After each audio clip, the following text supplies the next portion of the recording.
अर्थी पर लेटी हुई अपनी पत्नी की मांग भरते समय पति की आंखों से आंसू नहीं रुक रहे थे। उन्हें ज्यादा रोता देखकर रिश्तेदारों ने उन्हें दूसरी तरफ भेज दिया। दोनों एक दूसरे से बहुत प्यार करते थे। पति अपनी पत्नी के बिना एक पल भी नहीं रह पाता था। दोनों ने एक साथ जीने मरने की कस्में खाई थीं, लेकिन आज पत्नी पति को अकेला छोड़कर जा चुकी थी। अब सभी पत्नी का शव श्मशान घाट लेकर जा रहे थे और जाते जाते पति अपनी पत्नी के साथ बिताए पलों को याद करके खूब रो रहा था और ये सोचने लगा कि मेरी पत्नी मेरे कदम से कदम मिलाकर साथ चलती थी और आज वह मुझे अकेला छोड़कर कैसे चली गई। उसके बिना मैं अकेला कैसे रहूंगा, पति पत्नी से कहता है। बेटी की शादी कर दी और बेटा भी दूर अपनी पत्नी के साथ रहता है। अब बताओ मैं किसके साथ रहूंगा।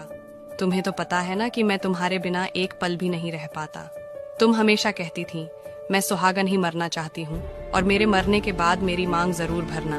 लो, मैंने तुम्हारी हर इच्छा पूरी कर दी। सोचते हुए पति अपनी पत्नी का चेहरा देखकर खूब रो रहा था। अचानक वह पत्नी के पास रोते रोते ठंडा सा पड़ गया और रोना भी बंद हो गया, क्योंकि पति की सांसें भी थम चुकी थीं। यह देखकर सभी लोग बहुत डर गए। तभी उनका बेटा पास जाता है और कहता है, उठो पापा उठो।